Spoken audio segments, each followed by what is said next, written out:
Hello and welcome back to the Bargain Bin podcast on Brayford Radio. I'm Nick. I'm Adam. And I'm Jack. This week we'll be looking at two films. We'll be looking at Piranha 3DD and Super 8, as well as this week's trailers, and we will be playing our trademark game. Oh yeah, I forgot about that. Let's dive straight into it with Piranha 3DD. Nice pun. There's a lot of diving in this film. Yeah. So last week, if you remember, we reviewed Piranha 3D, and we're back again with the sequel because we found out that there was a returning character in this film. Ving Rhames. Ving Rhames. Ving Rhames. I always say his name wrong, but I love him anyway. He's my favourite character. He's the only character in this film because everyone else is just cardboard cutouts of who real people should be. What, you mean that Christopher Lloyd wasn't either a returning character or someone with an actual personality? He's just phoning it in, isn't he? Yeah. I love Christopher Lloyd, but he's just doing it because, I miss making films. It's probably because he ran out of money. Yeah. Yeah. So if you remember last week, the plot of the first one was a lake and there was a spring break on the lake and then everyone got eaten by piranhas. Because the guy from Jaws set off an earthquake. Yeah. In this one, there's a water park near the lake and the piranhas pumped into the water park because they want to use cheap water from the lake. So the piranhas are in a water park, in swimming pools, on slides, just eating people, and it's great. It is great fun. It's a gore-fest boob comedy. I think that's a great way of describing it. IMDb, many of the taglines for this film, it was double the teeth, double the D's, double the danger, which really does sell the entire premise of this film perfectly. The CGI has kind of improved and gone down at the same time. The CGI has improved from the first one, in some but areas, the practical effects were nowhere near as good. No, and I think that's just because we maybe watched them so close together. We were expecting a much bigger leap. Maybe. But all in all, I think this film is better than the first one, but I didn't enjoy it as much. I think the aspect or the heart of the film is lost completely in the second one. There's no charm. It's like they knew in this one more what they were making. Yeah. Like the first one, it was like an actual trying to attempt to make a film, whereas in this one, they were just like, nah, let's Just phone it in. Fun fact about not this film, but the original Piranha from like 1970, whatever it was. Yeah. It was directed by Joe Dante, who did the original Gremlins. Ooh, wow. and the sequel as well. But also the first Howling. Oh gosh. Throwback to a film that we can never talk about because it was so dull. Howling 6. A couple of weeks ago we were going to talk about a film called Howling 6, but it was so dull we couldn't think of anything to say about it. All we could talk about was what we talked about during the film, which was emulators. Which was much more interesting than the film itself, because nothing happens in that film. So back to the cast of the film. There are some fairly well-known actors in it. Any fans of Sky High? Do you remember Sky High? I remember Sky High. Yeah. And if you watch The Flash, the main female lead in this is from there. Daniela Panabaker, I guess, there's an A in it. But she played the villain in Sky High. Oh. And she's Caitlin Snow in The Flash. And frankly, she's much better in those films than she is in this because she's just a bit like everyone else in this film. Everyone else in this film. The main big baddie in this film, the owner of the water park, is played by David Koechner, who you might know as Champ from the Anchorman movies or Todd Packer from the US Office. The most annoying character in the history of that show. He always plays kind of similar characters. Yeah, he's very typecast. Yeah. Another interesting thing about like the original two Piranhas, much better than this one, isn't it? Yeah, because it's actually it links together quite well. So one of the directors of Piranha 2, which was the big selling point for the film, like it's on all the posters, is the fact that it's James Cameron who directed it. And it has a much, much worse score than this film. Really? Like, it has a 6% on Rotten Tomatoes, 15% on Metacritic, like, wow. 3.6 on IMDb. Like, do you know where he went wrong with it? Awful. He didn't include breasts, which is the selling point of this film. It is. Quoting a line from the film, Double D's swim free. I think I realised why this film has such bad scores. Why? Because the piranhas are genetically modified flying piranhas. Oh! That could be what's referenced in the very last scene. In the very last scene. So earlier on, actually, Christopher Lloyd is said to write a book in this piranha verse, which I'm coining the Piranhaverse. term. Piranhaverse. I hope they make sequels. Where his book's titled something like Fish Walk Among Us, which I imagine is a reference to that. I know it is a reference to something. It might be that. Could it just be the film they? I swear No, but it's that's like an old film, earlier. like, It's They like an Walk earlier Among film in Us the or something? franchise. It's a reference to. Oh, okay. Like the director wanted the fish to walk at some point in like the original Piranha stuff. It's nice to see Christopher Lloyd back again. It's a shame it's a throwaway thing. I thought he would have a much bigger part in this one. Well, in the first one, it was just a throwaway thing as well. He's got like a 2-minute scene in no, each that's of them. what I thought was because now the piranhas are bigger because at the end of the first one he reveals that these were the baby piranhas. But then it turns out these are actually smaller ones. Yeah, Yeah. they're back to being babies again. Which disappointed me. I was expecting big, like, megalodon-sized piranhas. That would have been amazing. Yeah, but there would have been 2 in each swimming pool. So there would have been about 4 piranhas. I guess the bigger you make it, the easier it is to spot and get away from it. Yeah. That's true. But yeah. One thing that annoyed me about it though is the fact that they never explained how, like, these piranhas, because obviously they didn't kill all of them at the end of the last film. They just did the one explosion, and they did at the end. Oh, there's these big piranhas now, but they never explained the fact that throughout the whole year, no one has seen these piranhas, and yet, like, They suddenly come back. they then come back again. Yeah, like, Yeah. Well- surely you'd completely lock down this lake, because that's the thing. They didn't, did they? People still go like about this lake, even if it's like far away from where all the resort is and whatever. That's what's in the opening. Is a two. Gary Busey Gary is Busey. in the opening. Yes, Gary Busey is piranha'd. He is. He gets Because he goes to piranha'd. the original lake where some of these scenes in the earlier first film happen. Yeah. But I guess they kind of get away with it. They say the two big lakes are connected by underground lakes because Todd Packer drills a... Basically, he's stealing water from the lake because he doesn't want to pay for any water, so he digs a big hole Yeah. and he finds the He underground connecting pumps lakes. water from the underground lakes where the piranhas have been hibernating, I And guess. he just throws them into the swimming pool, which is really weird because this film feels really short. And there's nothing... Like, the piranhas and the breasts, which are the two selling points of these films, really take a back seat, I felt, in, like... They were there, but in the first one it was like, look at them! Here they are! In the first one, it was like, look at them, they're actually part of the plot. In this one, they're there, but they've not really got anything to do with the story. And it weirdly disappointed me because I felt like that's a selling point of the whole thing. That's literally what it's there for. And it's more, here are these characters who are still, really underdeveloped and have no emotion and just say dumb things. Do you want that instead? Hell yeah, I want that. Yeah, it's like, I like the references. I don't know if these are accidental, but this film is full of references to better films. I mean, it's always the way, though. Isn't it? It's always the way. Like the Saw reference, which is towards the beginning of the middle of the film, where the two college students are trapped inside a van, and he gets handcuffed to That is a bed. definitely not a Saw Yeah, I reference. don't think You that's have a just Saw made reference. that leap. What? That he cuts his hand off? He doesn't cut his hand off. A piranha bites it eats up. his hand. Oh, I thought he was cutting his hand off. No. Well, he cuts his hand off and he gets out. No, he doesn't piranha get out. bites They his both hand off so die. he can get out, and then they both die.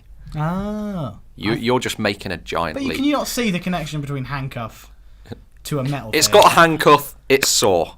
Have you Well- seen any police film ever? There's a reference to Saw. It's Saw. Oh, fair enough. Yeah, well, that's their leg. Well, I know one of them is his leg. I don't know whether. First one's In the first one. Yeah, it's but as in, like, is it the two people? Is it both their legs, or is it just one and then the other one's their hand? I thought it was both their legs. Both their legs, Yeah, yeah. that's what I thought. Okay. The other reference, which is a reference, I hope, is the Slither one. I mean, Have we reviewed Slither on the podcast? On the I think, award-winning must have. Bargain Bin podcast on Brayford Radio, I also think on it, YouTube. it must have been the first one when we reviewed it. Anyway, yeah, so in Slither there's the famous scene where Slug in the bath is like swimming in between the woman's legs and like tries to bite her in the face. And there's a like shot for shot of that in Piranha 3DD, but it's a piranha in the bath, obviously. And it's pretty good. There's a nice little jump scare, which actually got me, which annoyed me, mainly. Because, like, I've been had by this film. But that's practical, which you learn in the credits. Yeah. It's a practical effect, which I liked. I like it when you resort to actually throwing a large fish at someone's face for a scare. So that won it for me. I like that bit. And that is our James Gunn reference for this film, already in the bag. and that Stay actually- tuned for the trailer review when there'll be more James Gunn. Yeah, More James Gunn all the time, because this is James Gunn's favourite podcast. it is his favorite podcast. Confirmed. Citation needed. He tweeted us. let's talk about the returning character of Ving Rhames. The best character in And the as we series. best character. as we mentioned last week, his gun legs. Gun legs. So Which you can buy online. you can. It's like Oh, $2 I've got a grand. fact about that. There was only about a 20-minute section in last week's episode of you talking about props buying online. It was a really interesting website. The one weird fact I remember from looking up this film is those gun legs were made in one day. Oh, Which is a not important fact, but apparently the director was like, let's give him gun legs. And then the prop department was like, what? Okay. Gun legs. So they went off and bought a gun and those like prosthetic legs and just glued the two together. I like to think that's an actual working gun leg because Yeah. they just bought an They actual just bought a gun. shotgun. Fired it into the pool. So yeah, Ving Rhames re-enters the film. He's been doing therapy to get over his fear of water since he got his legs bit off by the piranha. And for some reason to get over it, he comes to the busiest water park in the area on opening day.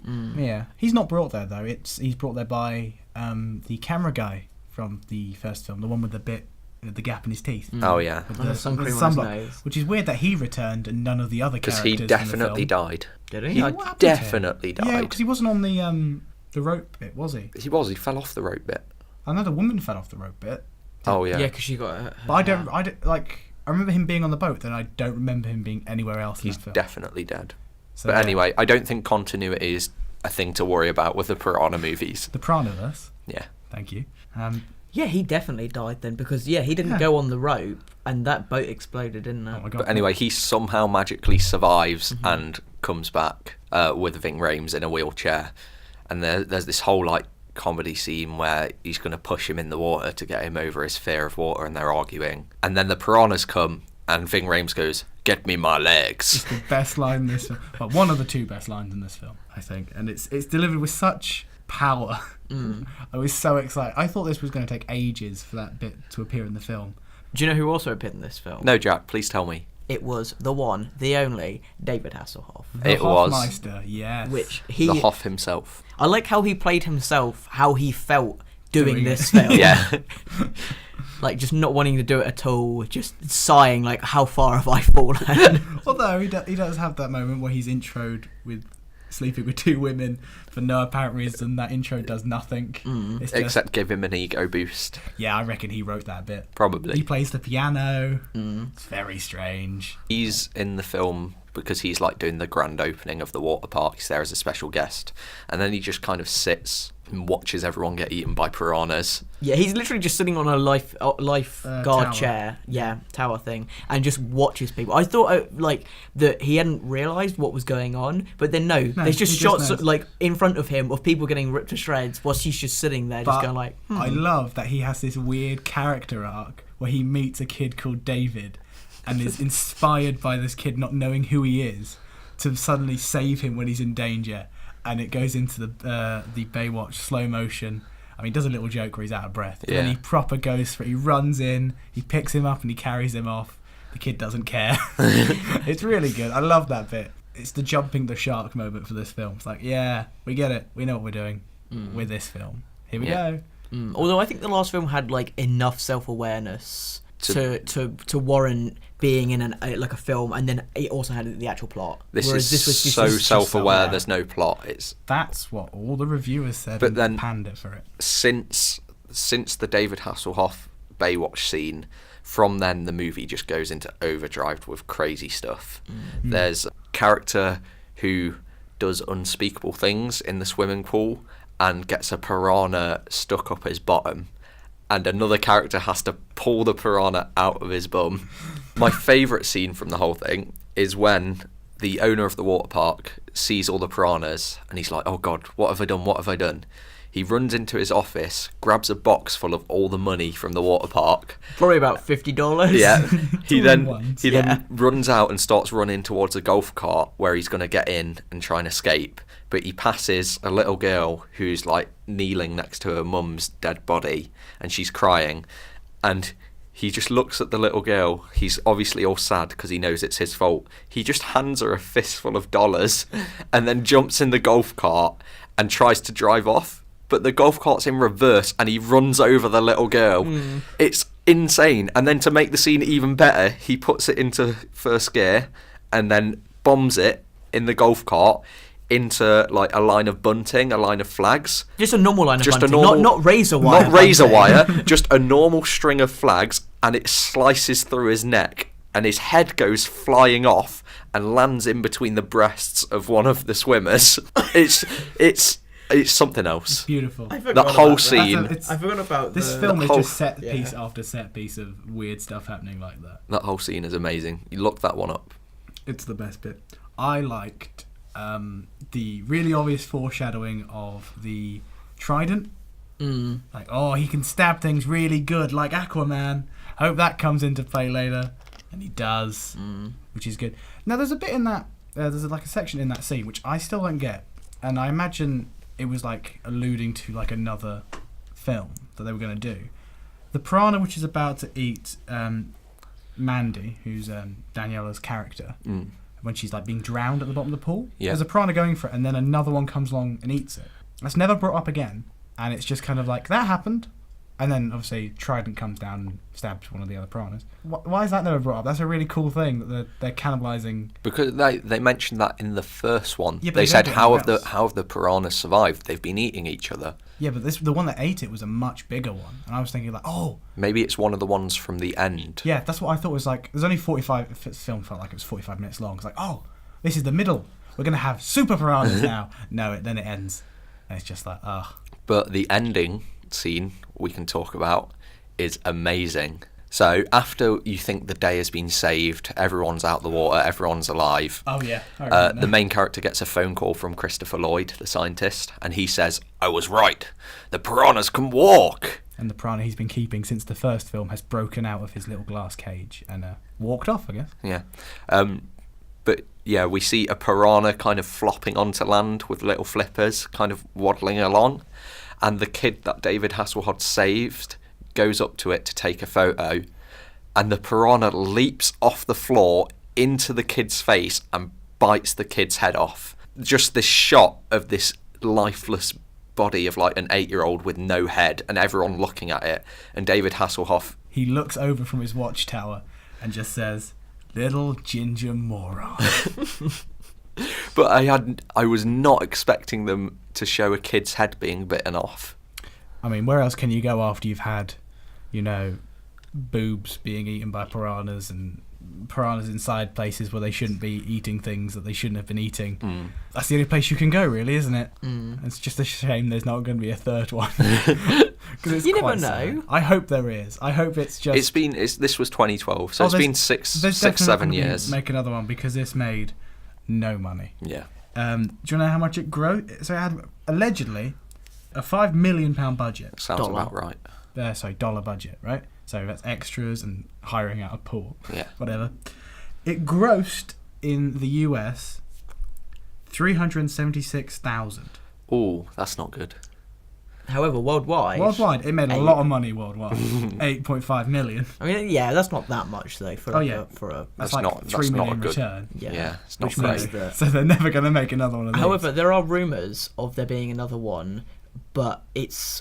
From what I was reading about it, it's a Japanese director, Ooh. and... Oh, it's anime. Yeah, but that's the thing. I'm not sure whether it's going to be like animated or not. Imagine the size of them. Because all of The piranhas have tentacles. yeah, because all of the stuff that I could like pictures of the film that I could find obviously was just all concept art. So that would be drawings, whether it's like an actual film or whether it was an animated film. So I can't remember what it was called though, but it's something along. I hope the mother from the first one returns like Ving Rhames did in this one. She has gun arms. She's got gun arms and they combined.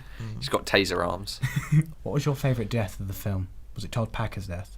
It was. It was the owner of the water park's death. My favourite death was basically in the last film, the annoying evil character was some guy called Todd. Towards the end of the film, just got in a boat and ran over loads of people. Yeah. In this film, there is a new Todd. Can't remember his name, but he's basically a corrupt cop. He's a I think it's corrupt cop. Kyle. Kyle, I think, yeah. And he's the semi-boyfriend of the main character. Like, Kind they of. were dating, but then they stopped. Anyway, you're supposed to hate him, and you do, because, well, he's just an annoying character. He has the best death in this film, personally, because the trident, which is constantly being foreshadowed for stabbing things, is flung into the air because there's loads of explosions going on. and it comes back down and just skewers him right in the eye. Mm. And I don't know why, that's just really satisfying to finally get done. What was your favourite death in the film? Yeah, I think I agree with Nick, to be honest. I think the owner of the water park dying was probably like the best death in it. It was the most stupid, but at the same time like also Most entertaining. Yeah, exactly. So talking of Danielle Panabaker, I think that's how you pronounce her name. She's actually also in some other films other than Sky High and of course this film and The Flash, of course. She's in The Crazies, which I don't What? Sorry, what? What just happened? Crazy, no? Okay. Yeah. Stop. Okay, so she's also in The Crazies, which... Stop it. You're editing this? Yeah, I just know to cut it out. So she's also in The Crazies. It's fun, isn't it? It's really fun. Let's all do it together on 3. Ready? 1, 2, 3. Jack, you're no fun. No, because I knew that if I did it, you two wouldn't do it. We'll do it this time. Okay. 3, 2, 1. The Crazies, Jack. So she is also in The Crazies, which is kind of it's a fairly typical zombie film. However, the only thing I like about it is that normally when you have 2 different posters, one for like, I don't know, America and one for Europe, they're both normally one of them is normally pretty decent and the other one is normally pretty bad. Or both of them are terrible. There's never 2 good ones. However, this one does have 2 pretty good ones. So I obviously, because it's radio, we can't show you them, but both of them are pretty good. So yeah, so you can go look them up. Yeah, and she's also in the remake of Friday the 13th, which I saw that. Yeah, which is not. Is that not the good one? No. Okay. I mean, any remake. However, Evil Dead's remake is great. So go watch that if you're in the mood for a remade horror film that didn't need to be remade. So, Piranha 3DD. Let's do some out there scores. Okay. How many double Ds out of 10 would you give this film, Jack? I think I'd give it a solid 5 double Ds out of 10. Okay. I'd give it 38 double Ds. Okay, I will give it 7 gun legs out of 10 because it's better than the first one, and there are gun legs which make it infinitely better than any other film we're ever going to watch. You know what time it is now, Adam? Hammer? It's time for a game. Right, that one. Unfortunately, you're not editing this, so that's going to stay in. Do you want to do that one again? Do you know what time it is now, Adam? Chico time. It helps there are no more songs about time. Do you know what time it is, Adam? No, Nick, I don't know what time it is. It's time for a game. Jack, theme tune. Theme tune, Jack. The game. Dun, dun, dun. That's actually That's fairly okay. alright. All right, thank you. So as always, we're playing Quick, Make a Movie. This time it's Jack's turn. There it is. So, as in previous weeks, we do a countdown from 5. 2 of us say a character, a film, a TV show, a location, a concept, and the third person has to make a movie out of it in 2 minutes and tell us the plot. 5, 4, 3, 2, 1. Geralt of Rivia. I was so worried you were going to do the same one then. So, Adam said Gandalf, and I said Geralt of Rivia, The Witcher. Okay. So, Jack, have a think and come up with an amazing movie starring these 2. Boom, boom, boom, boom, boom, boom. Da-da, da-da, da-da-da-da. Is that copyright? Not if you sing it. I feel like it's going to be like Happy Birthday, or is Happy Birthday the one that... That's out of copyright now. Universal lost it. Ha.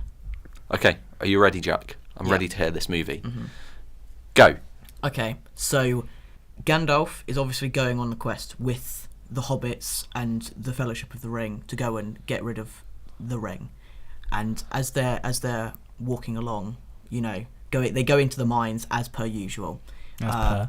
As you do. As per the film. And obviously the Balrog shows up and Gandalf does the whole "you shall not pass" thing.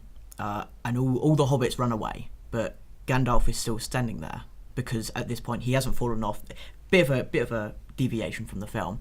And suddenly a portal comes out of nowhere. The portals from The Witcher. Yeah. I thought you meant from the hit game Portal. No, from The Witcher, the magical portals. And Geralt comes out and says something like, "Oh, I hate these damn portals," or something in his very husky tone that I can't do. I'm not going to try and replicate. Oh, I hate these damn portals. And so Geralt obviously comes out says his line. Gandalf and Geralt fight the Balrog together and win.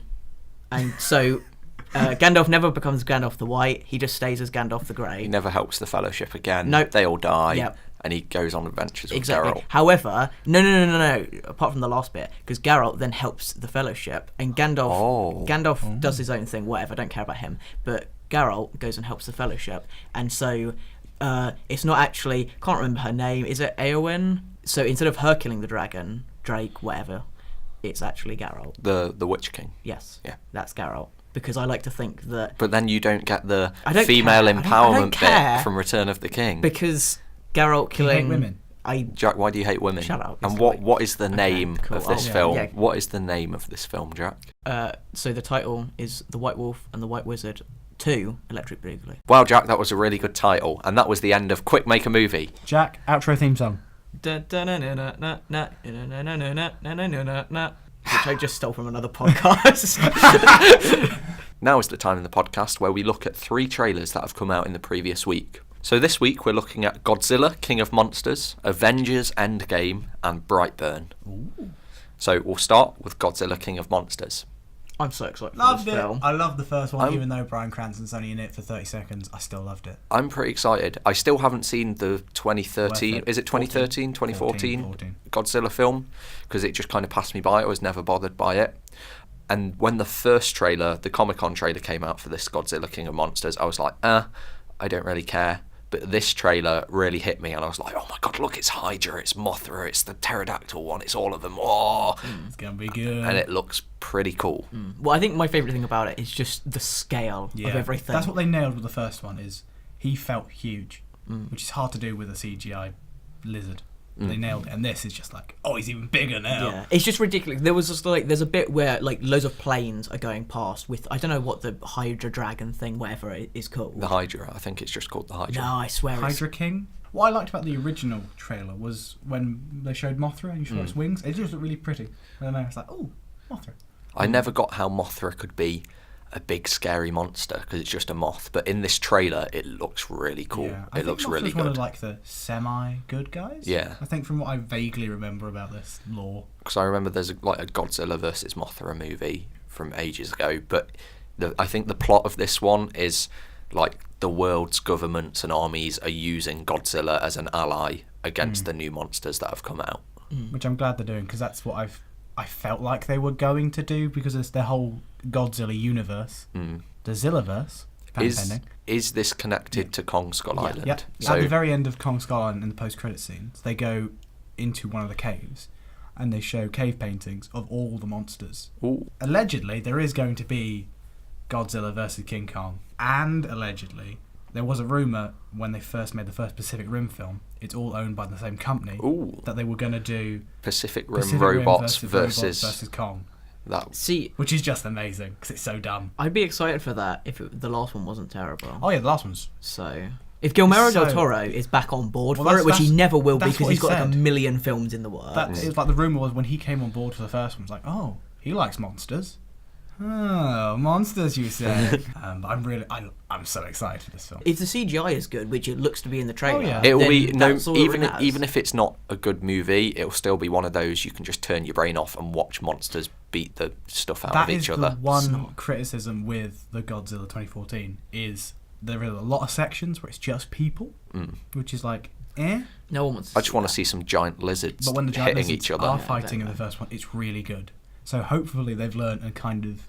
That's why there's more monsters in it. Is so there's more fighting and more punching and more blah face beams and stuff. The only thing with this is that do you think that there's going to be too many monsters? Because Yeah, There's from the trailer. There's 4. There's Godzilla. There's the Hydra. There's the pterodactyl one, and there's Mothra. I don't know. I just feel that. So I think if it's like a 2v2, Oh, if it's a 2v2, 2v2. then fair enough. I was thinking that he was going to be like, okay, 20-minute section taking down Mothra, and then that's finished. All right, now we go on to Yeah. Hydra. And then, I think it will start with Godzilla fighting Mothra, Like Mothra and kind of like awakens. Mothra, like kind of joins, or like the government capture Mothra or whatever, make Mothra fight for them. But obviously the main thing's going to be the Hydra at the end, and the pterodactyl thing is going to be like the Hydra's like sidekick. Yeah, I can see that. Kind of like how there's two monsters in the last Godzilla film. The Mewtwo's, which are really cool. I'm really excited. I like all the... do you remember the underwater bits in the trailer? They were really nice. When they're like looking for, I assume, Godzilla. Yeah. Because he lives underwater. They look pretty... It's almost like Atlantis, the cityscape it was. So I hope that's something cool. Yeah, so we're all pretty excited by the looks of Godzilla, King of Monsters. Yeah, definitely. Oh yeah, and that guy's back from the first one who said, no, let them fight. Oh, yeah. Oh, the guy from When Inception. he came back on, it genuinely like, oh, I got a chill. I was like, oh, hope he says a line again. Next trailer. Next trailer is the long-awaited Avengers Endgame. Bum, bum, Ooh. bum. There's a lot of people very excited for this, including all of us, I'd say. Yeah. Because I know I said previously I'm not the biggest Marvel fan in the world, but I do still enjoy them. And I think if you're not excited for Avengers Endgame, then what are you doing? Not excited for the title. The title's awful. I'm not a fan of the title Endgame. I mean, it's just really bland. It is really bland. And the fact that they were like, oh, we're not going to release the name of this film because it spoils Infinity War, but it doesn't. What does Endgame spoil? That's the trouble. I mean, if you haven't seen Infinity War yet, then You wouldn't it's see your this own one. fault. Yeah, but it doesn't spoil Infinity War because you know. I mean, I suppose It's actually just a throwaway line from the last Avengers film and Civil War. Tony Stark says we're heading towards the end game when he's learning about Thanos. And then in the last one, Doctor Strange says when they're on Titan, the planet, he says we're in the end game now. So it's taken those two lines and just turned it into this title, which is kind of okay I like it. that they've said it before. But I preferred all the rumoured ones like Annihilation and Secret Wars because they're actual books. Like, oh, that's what they're doing. I wouldn't like Annihilation. I think mainly just because that's a really good film that is probably going to be better than this film. You know, Annihilation with Natalie Portman. It's on Netflix. Yeah, Oh, it's like right. a Netflix original film, and it's so good. It's It's one of the best films that came out this year. Oh, right. From what I've seen, I've heard very good things about it. I've not I haven't heard that watched one it. at all. It's got Oscar Isaac in it, hasn't it? Ooh, I like Oscar Isaac.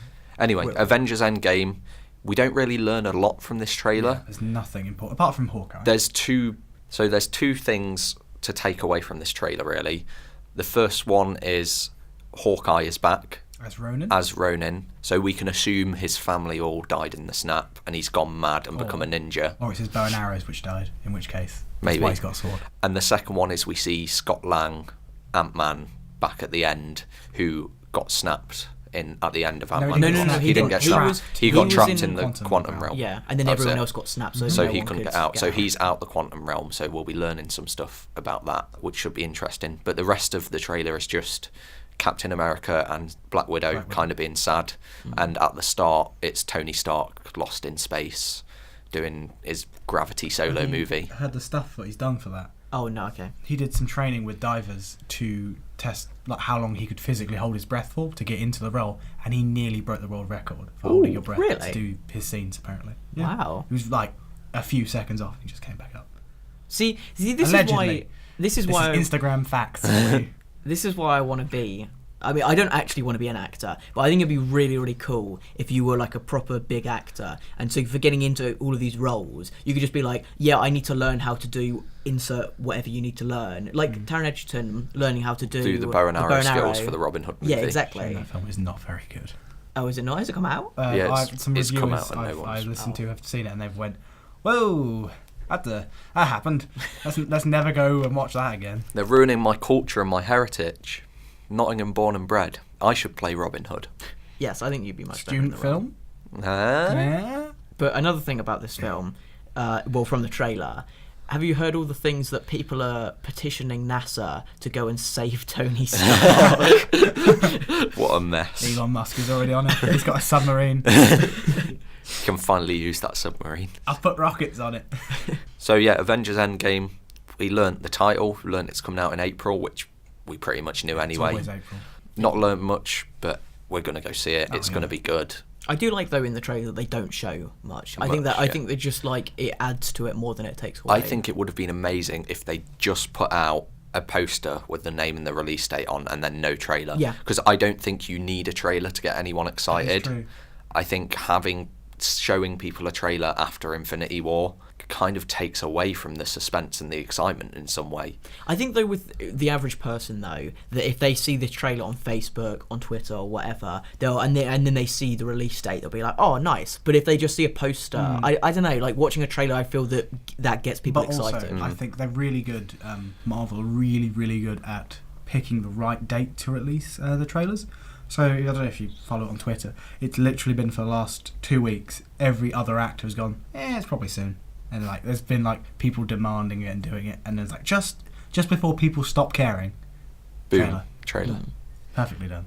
Although we had to watch it on Twitter because it wasn't on YouTube to begin with. Yeah, which was weird. Now, next, we're talking about another superhero movie, arguably one I'm way more excited for than Avengers. Even though we're all really excited for Avengers, I'm super excited for this next one, which is Brightburn. Made by Lord and Saviour James Gunn. It is produced by James Gunn. Was it not directed? It's not directed by James Gunn, and it's not written by James Gunn. It's written by James Gunn's two brothers. Oh, is it because he can't put his name on films for a while? Maybe. Yeah. But it's produced by James Gunn.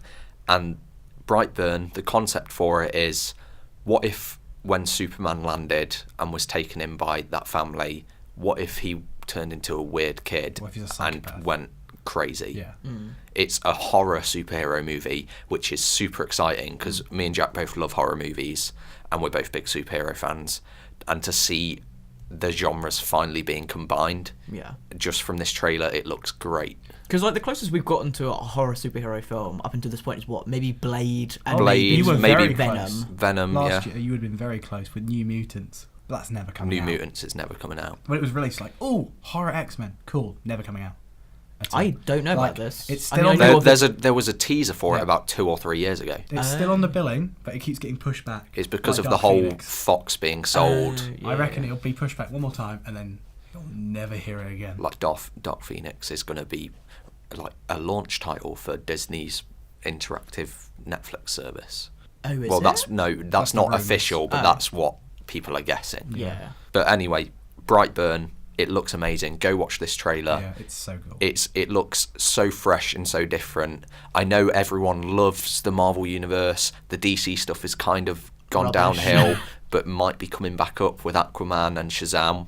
I'm But I excited feel for Shazam. like the superhero space in films is now so plain and bland and so repetitive, and there's no unexpectedness. However, Infinity War. There are some Infinity War was unexpected and everything, but it still had the same feel as all the other Yeah, Marvel fair movies. This is something completely fresh and different, which I'm super excited for, because I feel like people are going to start getting superhero fatigue soon. I don't know how we've I gotten think this far. it comes and goes. It depends on what's presented to you. I think if it's like, I reckon around about Captain America 2, just before it, even I felt like, oh, it was a fair whack, and there was only 8 at that point.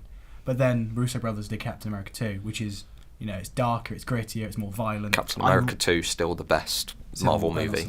I don't like that film at all. You don't like it? No. It's the best one. I think I've it's seen the it best. One is the best one. two or three times. I've seen it at least 2 times, and it just bores me. It's a lovely spy thriller, I though. don't It's care. great. I really don't like it. In terms of superhero movie, it's not the best, nowhere near. But in terms of actual film, it is by far the best, in my opinion. The hand-to-hand combat is great in it, but I don't know. I just don't like it that much. I think that there's just like, not even like as just as a film, like take away all of the Marvel stuff and whatever, and not think about any of that. I still don't like it that much as a film. That's I think fair it's enough. okay, but You're wrong, but it's fair enough. That's your opinion, but it's wrong. okay, cool. Glad we've gotten that established. Anyway, back to Brightburn. Really cool. I like how it opens almost like a parody to Man of Steel. Yeah. Like the clotheslines rustling. Yeah. And like, oh, there's a bit where he runs through all the washing on the clothesline, and then the mother's standing there. And I guess you're supposed to assume he's put it on like in Man of Steel, where he's wearing the cape as a kid. He's probably not. He's probably like killed a horse or something. Yeah. But I like. They all feel like comic book people, like the way they look, the way that Roy from The Office just feels like. Roy from The Office plays the dad. I'm not yeah. sure what the actor's name is. No, I've got no clue. But But- he's basically playing Jonathan Kent from Superman, and who's playing Elizabeth the woman is? Banks is playing the mum. Quote unquote Martha of the film. Yeah. But I love how it's not. You feel very uneasy throughout it, but you still think, oh, it's just a superhero film. But there's something about it throughout you go, there's something off, and then it just takes a dive. Takes a dive. It's like first creepy thing you see is the kid like chewing a fork, and it's really weird. That's what it is, because that's like a famous Superman-esque moment where he's like, they realise how strong he is when he's eating, and then he bends the fork. It's like, oh, that's cool. Are they actually just going to do a Superman rip-off? And I was like, oh, no, the music's changed. I'm not okay with any of this. And it goes really dark and really spooky. I'd say thriller as opposed to horror. No, I can see the horror. No, I think there's horror elements, but I think as a whole, it's going to be a thriller. I think it's thriller elements in a horror. I think it's a horror. Just like the bit going towards the end of the trailer, we have a diner worker who's like running around the building. Obviously, we assume she's being chased by Brightburn. Is that the? I think that's his the name. Superhero name, I guess. And then the next shot, you see she's covering half her face. So I assume, like, clawed out, shot out with laser vision. And she's like locked behind this metal door, and the metal door starts to denting, and you see like the red laser, which I assume is Brightburn's eyes. And you just see him standing there with these red eyes. Yeah, which are really cool and terrifying. He's got this kind of cape on that comes over his head like a hood. And it looks like around his face. Yeah, like it looks like a gas mask. Like Bane's because it's like a It looks really good. It's like a second in the trailer. You have to pause it to have a look at it, and it's quite dark. Unless you look at the thumbnail, because the thumbnail is also that screenshot. But yeah, the design of it looks really good. It looks like a really well-made film. It kind of looks like a small, closed-in, small concept horror, but with this superhero element in it. Like a much darker Chronicle. Yes. Yeah. That's what I was going to say. Kind of Chronicle. Speaking of Chronicle, do you know what they cut out of Chronicle, which is like, because it was too dark to go in. It was too dark to go in for the rating. There's a bit in the film where he's testing out his powers, and he breaks a spider apart with his hands, like with his mind or whatever. That's supposed to foreshadow what he does later. He does it to his dad. Yeah. They cut it out. It's like too... Like, for the rating they were going for, it was just like... Wait, what did they go for? It's a 15, isn't it? Yeah, but it's like proper, you see it happen slowly, like his arms get stretched, and then his head comes off, and then his body gets ripped apart. I haven't seen it. Is his dad abusive or something? Or is he just normal, and this kid's a psycho? His dad... If I remember, he has issues with his dad. Yeah, they're like... It's not a... I don't want to say his dad's abusive because I can't remember, but that might be it. He definitely, his dad and him definitely don't get on, and they have arguments. In a moment of rage, he just kind of like grabs him in the air, kind of thing. Yeah, splits him. Because I feel like the rating board would be more okay if his dad he was doing it for revenge. Because I can't remember what it was, but there was like a film that came out. Was it it? No, I don't know. I actually have no idea what film it was, but basically. They don't like senseless violence. Yeah. But if you have like if they're doing it for revenge or for a lover or for some reason, they're a lot more okay with like gore and violence being included. But yeah, well, I guess we're all really excited for Brightburn. Yeah, Brightburn. Even though it's a horror film, super excited. I'm excited for it. I'm also really looking forward to because it's about getting to the time where we should be getting a trailer for John Wick 3. Oh, soon. I'm so excited for that. All three of us love John Wick. We love John Wick Chapter 2. We are so excited for John Wick Chapter 3. It's going to be insane. It's going to be amazing. We're going to time it, so we're going to watch John Wick 1, John Wick 2, and have it finish at like 1:45 so we can run to the cinema and watch John Wick 3. Yeah, and then at like 2:30, 3 in the morning, we're going to record a special episode of Bargain Bin. Afterwards, where we can just gush about John Wick. And imagine all the views. Oh, so many views. So many clicks. We love John Wick. So that was trailers for this week. So yeah, let's get on to our final film, because we're only doing 2 this week. It is J.J. Abrams' very own 2011 Super 8. Super 8. I chose this film this week because you two hadn't seen it. I remember seeing it when it came out when I was 12, 13, and I saw it a couple of times that year because I was in love with it, but I haven't seen it since. And I didn't remember much about it. I just remembered really enjoying it and remembering it as like a better version of Stranger Things. So it was really, really good to go back to it and watch it again because I really enjoyed it. I loved it. Two things I've never seen: Super 8 and Stranger Things, which you think I would, knowing me.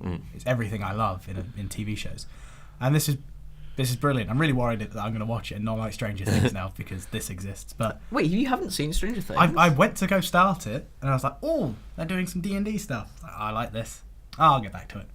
And then I watched Alan Partridge or something. The first season of Stranger Things is so very good. Yeah. Don't bother with the second one. Second season's okay, and it's the kind of thing that like I hope the third season is good because Are they doing a third one? yeah, Yeah. they've Okay. done like trailers and stuff. Oh, right. Wait, I just maybe wanted them teasers. to do like an anthology thing, so they left the characters from the first season alone and went somewhere else with it. Anyway, Super Super 8. 8. Jack, did you enjoy Super 8? Yeah, I enjoyed it. Like I don't think I enjoyed it as much as you two did. I thought it was a pretty good film. Like there were some good elements to it. I liked all the kids were pretty decent in it, which I was not expecting. Great I thought kid acting. I thought they were Very going to be good pretty kid terrible acting. because it was only really like Stranger Things around that time that kid actors started becoming like really like quite good, and this was kind of like an exception. They weren't exceptional, but they were pretty good. I think they were really good at playing bad actors, like bad kid acting Yeah, when they so were supposed to. The plot for Super 8 is this group of friends who are trying to make a little zombie movie on like their dad's camera to go into a film festival, and they accidentally come across while they're filming this next to a train track, a train comes along and there's this massive train crash, and they catch it all on film by accident, and a monster alien escapes from the train and starts terrorizing the town. So they're going around trying to complete this film. They're trying to complete the film they're filming whilst the town's in mayhem and the army's being called in. It's very much a love letter to old Spielberg films. E.T. and The Goonies comes to mind straight away when you're watching it. Yeah. And J.J. Abrams wrote it as a love letter to Spielberg, and Spielberg saw the script and was like, I'm going to produce this movie. So it's got Spielberg's name on it, and it's Perfect. exactly what you'd expect. They're the two directors when I think of like when I want a spectacle, I want these two to be together. Yeah. Speaking of inspirations for it, I was reading some bits about what Abrams said when making it. He really liked the idea of the thing and the whole. You can't tell how big it is, the size of like it's all wavy. Yeah, and flat, because and that's what the monster looks like basically. until the very end. The very end, you never see the monster in full. You never see it close up. It's kind of hard to see what it looks like. It kind of looks like this weird spider creature. But the thing is that I think that's how it should have stayed. Yeah, because that's there my are problem with there it. are a few bits in it where you see it, and I think it looks really stupid. I've- Like its face is what looks stupid. Yeah. The rest of it, where it kind of has like 4 arms, some of it is like on its back. It looks really cool like that. But in terms of like just its face, it looks I kind of think stupid. that's the weakest moment Yeah. of the whole movie. They tried to do this like E.T. thing, like it's not really evil, it's just lost and wants help. But it didn't really work for me. No. That's the weakest moment of the film, I is was- how they resolve it at I the would be end. quite annoyed when they because I like it when you could see it, but it was only for like 2 frames, like because an object moves in front of its face. I was like, Yeah. oh, I sort of remember what that looks like, and then it's right in your face, and it's just I don't know if it's a CG for the time because some of the CG shots are really cool, like the train stuff. That's really well The done. train stuff is really good. I think they But blew the face all for their the budget monster on that. The face of the monster is just not great. I don't know. Even though it's supposed to look weird and alien, there was just something about it. I was just like, no, just keep it hidden. What was your favourite part of the film, Nick? My favourite part is the whole sequence with the train crash right near the start. You both just like rolled your eyes Yeah. because I think you two are going to say the exact same.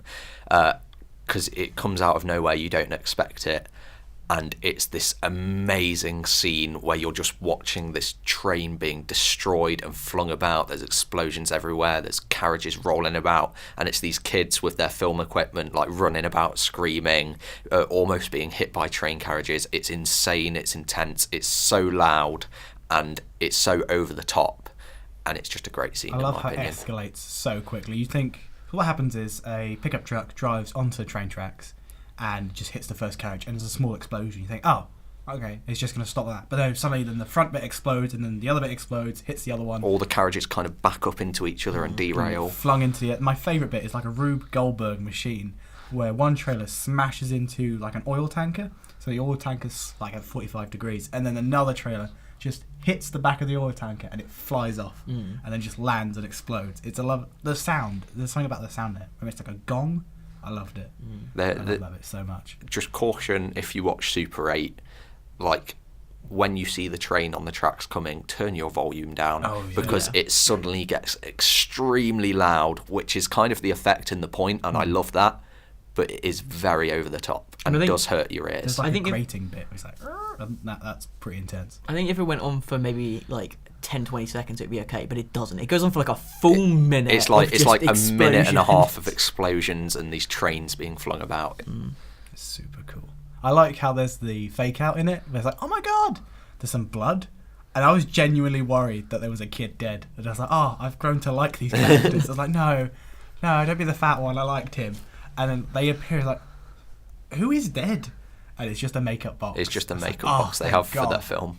That was very kind of Goonies-esque. Like, oh, kids aren't dead. That's what I loved about it. One thing which I really love about this film as well, if you watch it, stay for the credits. Because Yeah. throughout the credits, it plays next to the credits the film that the kids have been making throughout the movie, and it's great. I love it how it's full of like references that students would make to other films Yeah. in it. It's got the Like Evil the- Dead stuff. The Romero, The Romero, the yeah. Chemical Company. It wouldn't be Evil Dead because it's set in 1979. Yeah. Oh, maybe they knew. They knew too much.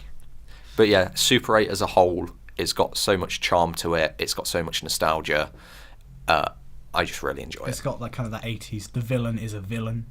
You know, he's an evil army officer. And then you just learn throughout the film he's more evil. Yeah. Yeah, although he does have a redeeming thing at the end where he protects the kid, well, distracts the alien by shooting at it whilst the kids can escape. Well, no, because that's to save himself. Yeah, I Because thought he he was was trying to gonna, save he was himself. gonna, Oh, was he? yeah. Because the kids are locked in like the back of the school bus, and he doesn't let them out, and he just tries to it's run because- away. It's because he doesn't have the key. Because the guy who had the key was the first guy who got like eaten, so they couldn't have the key. And I saw it as him being like, "Oh, sorry, kids, I want to help you, but there's nothing I can do." And then I thought that he was like distracting the monster because he saw them trying to escape. No, I think No, the I saw guy it guy as, like- from the front was like, the keys are over here on the floor, Oh, and was he he? kind of looked and was like, nah, and just picked his gun up and tried to get away himself. Yeah, Oh, I fair saw it enough. as kind of like, I'll save myself. Can we talk about how lax army security is?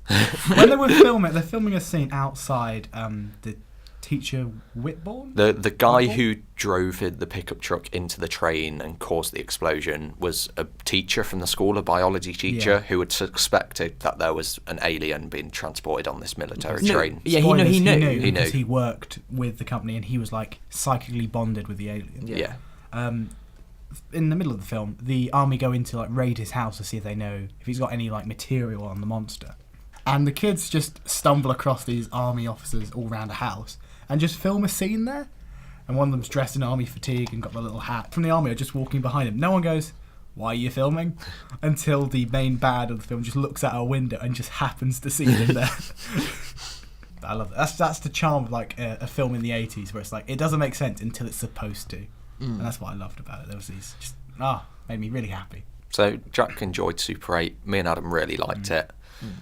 So scores. How many derailed train carts out of 10 would you give it, Jack? I think I'd give it a solid 7 derailed train carts out of 10. How many white, weird Rubik's Cube things out of 16 would you give it, Nick? Out of 16, I'd give it 13.5/14. Ooh, that is a good number of weird white Rubik's Cube things. How many Super 8 video cameras would you give it out of 10, which is what the film's named after?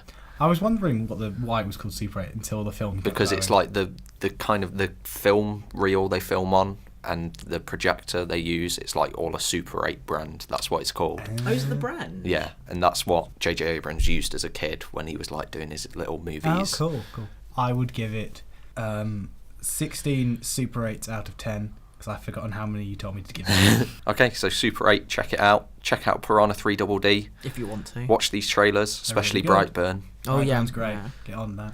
And I guess we'll be back soon. Soonish. Soon. I think we might be on a break for Christmas. Does this count as the Christmas episode? Merry Sure. Christmas. Merry Christmas, everybody. Christmas episode. Put that in the title. I've been Nick. I've been Adam. And I've been Jack. We'll see you soon. Listen to Brayford Radio. Get in contact on Twitter at Brayford Radio and on Instagram at Brayford Radio Station. Get hold of us on the YouTube channel with the Bargain Bin Podcast at gmail.com. Goodbye. Jack, do you want to say something? No, I'm alright.